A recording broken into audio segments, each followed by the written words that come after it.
Today at shopdapp.com, we're going to be doing a supercharger pulley install on our B8.5 S4.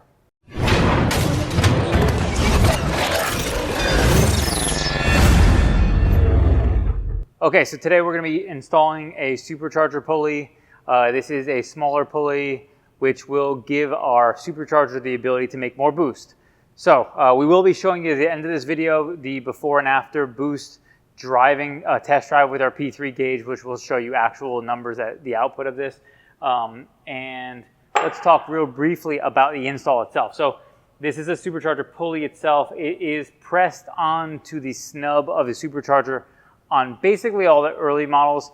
Later models did have a bolt-on style pulley, but for the press-on style, you actually need to use a puller, which we'll link to in the description for the puller, obviously as the pulley as well.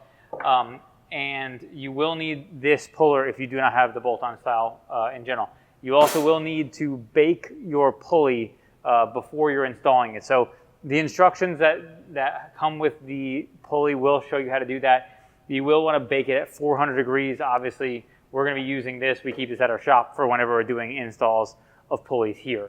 So we will want to get this heated up so that by the time we're ready to do our install, that the pulley is going to be up to temperature, because you pretty much only have one shot going on as far as you got to get it on there properly the first time. Otherwise, if it cools down too quickly, you won't be able to pull it back off and get it back on properly. You'll have to either use the puller to get it back off and then heat it up again, and then it may end up taking longer than you would like. So because of that reason, you will want to have your stuff heated up ahead of time while you're doing your install, so that's properly heated up when you're doing so.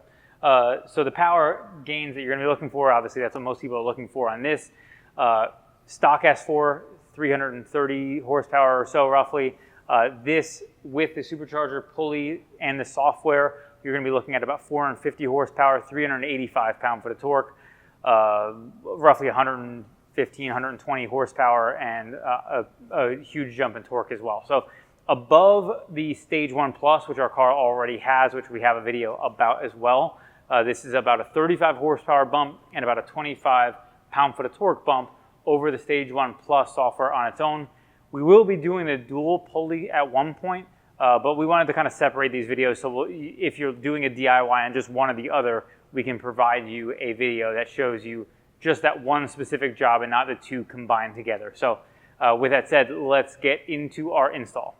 Okay, start. So we're going to put our vehicle in the service position. That is removing the upper part here. We're actually going to remove the front bumper cover, unbolt the radiator support, and then slide it forward. This will allow us access to the supercharger right here. So we can start much like we did in our other video where we showed you how to replace the grill by taking off this upper part right here and this one right here. Same deal. Kind of pop them down and then pull them up.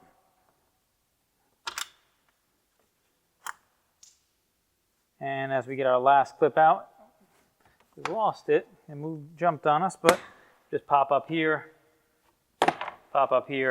and now we can expose this upper area here.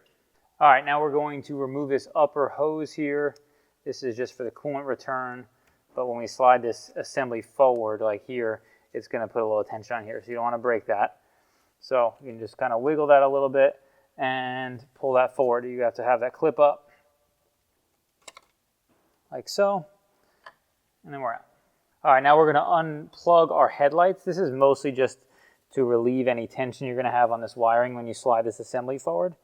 And so we're just going to push down on the clip right here. You just push down and then pull it backwards. Same over here. Push down and pull it backwards. Again, we have an intake on our car, so this is going to be an airbox assembly that may be in the way here that you may have to remove depending on your setup. And then we will need to take off these Torx screws, the upper radiator support, but we're going to save that for later because we're going to go down below and take everything off, and that's going to be one of the last things we do before we pull the thing into the service position. Now we're going to drop our belly pan. This is going to allow everything to separate here, so we're just going to leave. I'm going to leave this last one here while we take off the rest of these so the rear doesn't drop on us.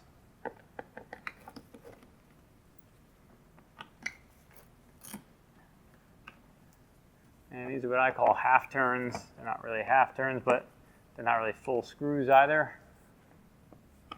And as I've mentioned in the past, these are extremely expensive screws, so if you lose them, you will regret it. We will link to them in the description where you can check them out, but I advise not to lose them because I think they're $4 or $5 a screw. All right, take our last one down, and we can slide this out of the way. All right, now we're going to take our torque screws off. These hold the bumper cover to the radiator itself.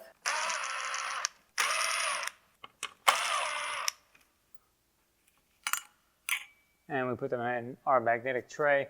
This should be loose down here, but we're going to need to remove them from the fender liners over here.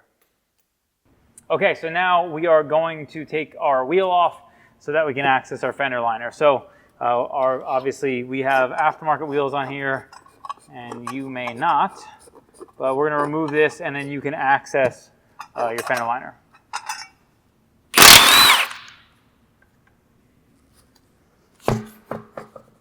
All right, now we're going to put our magnetic bolt tray here. Obviously, as you can know, these are two-piece rotors. We do have a DIY on these front brakes as well. So just something that we will link to where you can check that out if you need it. And we're just going to take these Torx out real quick.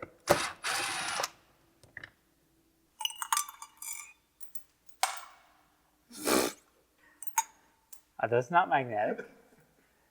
I think they may not be magnetic. Now we're going to access this clip right here. These things can be kind of a pain. So basically what you do is there's the end here where it slides in the opposite direction. You have to kind of pry it up to get it over that edge and then slide it forward. Usually they'll go flying once you get it over. And let's see if we can successfully do it. Now, we should be able to pull this away and access what we need to. Okay, so we are going to be removing our 10 millimeters here. And then under here as well. You don't need to take them off all the way. You really just need to loosen it so that bracket can be free to move, but in this case, we're going to take it out of the way. Okay, now we're going to get this 10 millimeter up here, and this holds the bumper cover up, and it's going to look similar on the other side as well. We should be able to pull down this bracket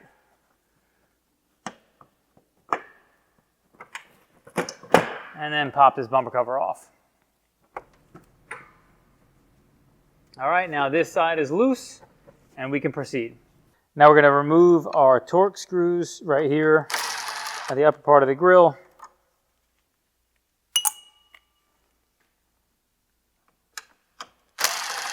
And this should be the last thing holding our bumper cover on to allow us to move forward. We will have some electrical connectors here, so we can pop these off so we don't have a problem. Is pop this sensor out of place and then just lay it inside for now. Now we're going to slide our bumper cover off and just make sure we're out here.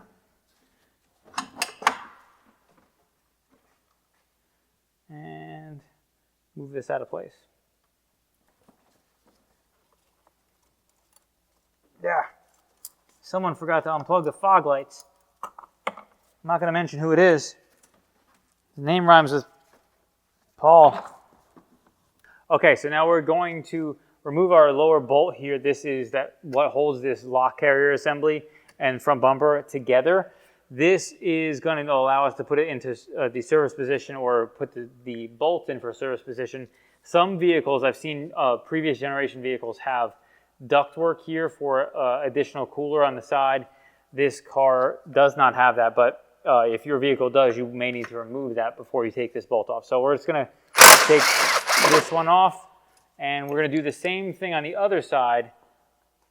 And then we have these long bolts here that allow us to thread this in. Now, these are some bolts that we will give you the details to in the description, where you can find some bolts to allow you to easily use for a service position as well. Now we're going to take this top one off, and then this other bottom one off here. And again, you will want to make sure you have your service position bolts in before you do this, because this assembly is going to drop down.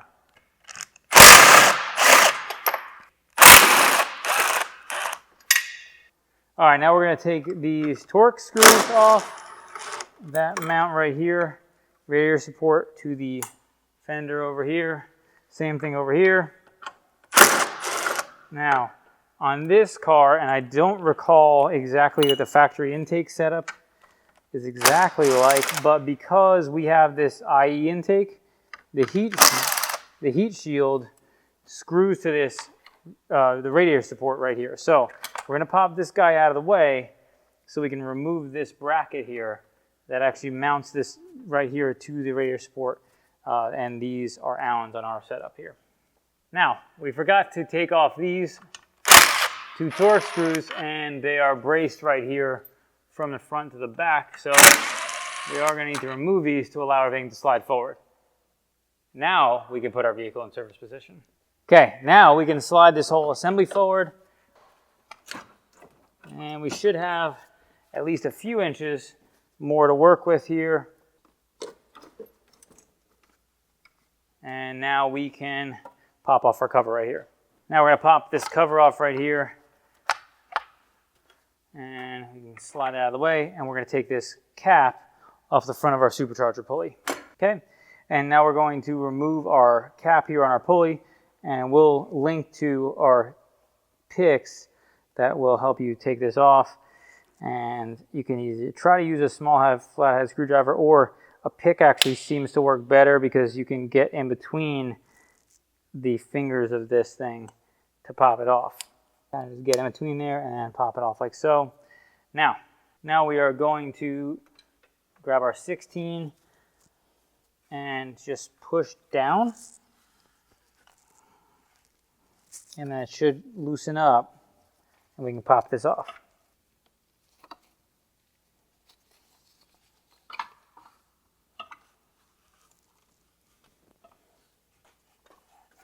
And once we pull it out of the way, we have access. Now we're going to remove our pulley with the puller we have laid out here. So the puller actually comes with two different sizes of these. And really what it boils down to is the size is meant for the pulley. So this one is intended for the factory pulley.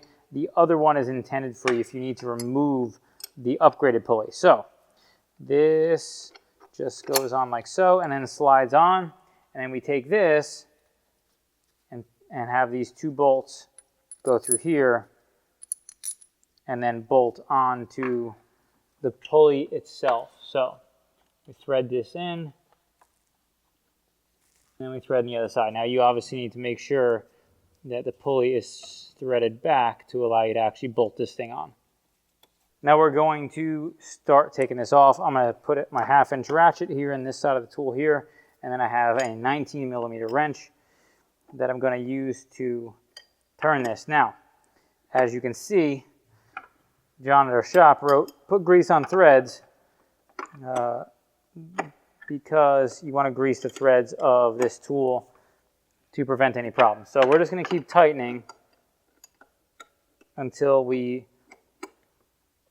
get our pulley off. And this is pretty tight on there, but you're going to just keep turning this until you get this thing off. Now you will hear it kind of come loose and bind like that. You can spray some penetrating oil on the snub of the supercharger. This will help it kind of assist off as it goes.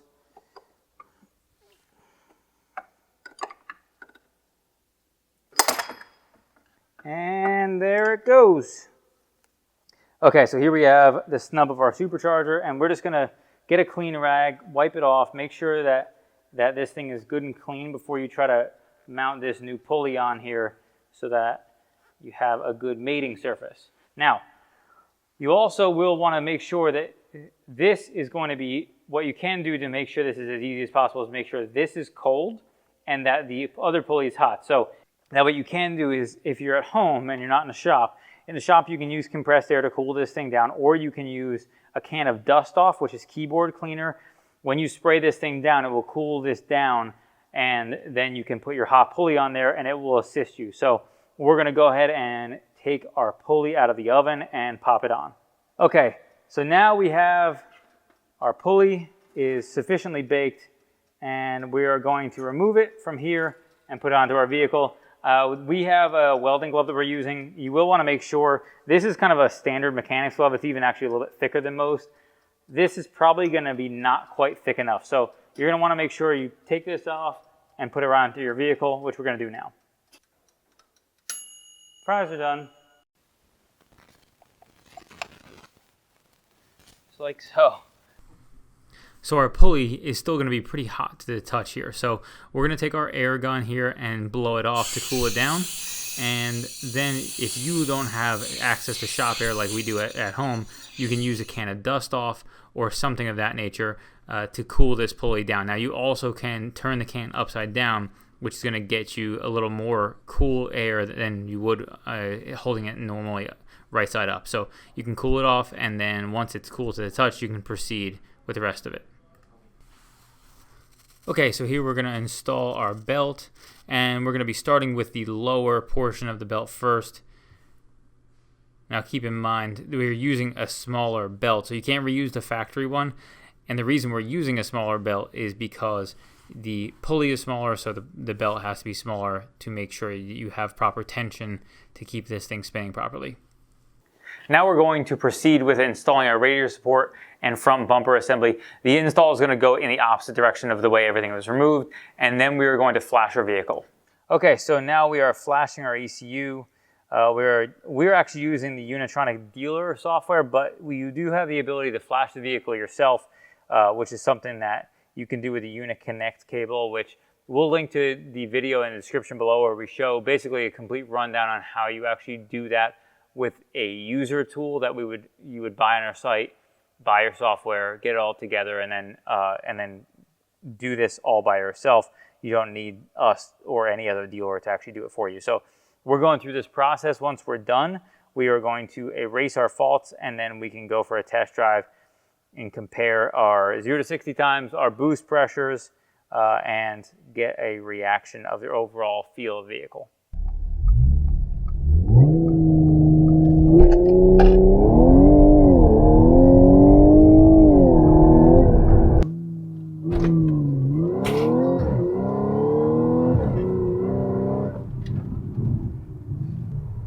So the initial reaction on this, the stock 0 to 60 we got on this car was 5.2, I think, and then the Stage 1 Plus was 4.6, and then we got 3.5 on this. Now, obviously the power is certainly going to be a big part of that bump in power, but I also think that a big part of the increase in the 0 to 60 time is going to be the drivetrain inserts, because that's going to help us launch a lot better and not have all that drivetrain slop during that. So, the 0 to 60 time isn't exactly a 1-to-1, but I will say it's certainly a pretty big difference in the ability to launch the car and overall power for sure. So I'm super happy with the pulley setup.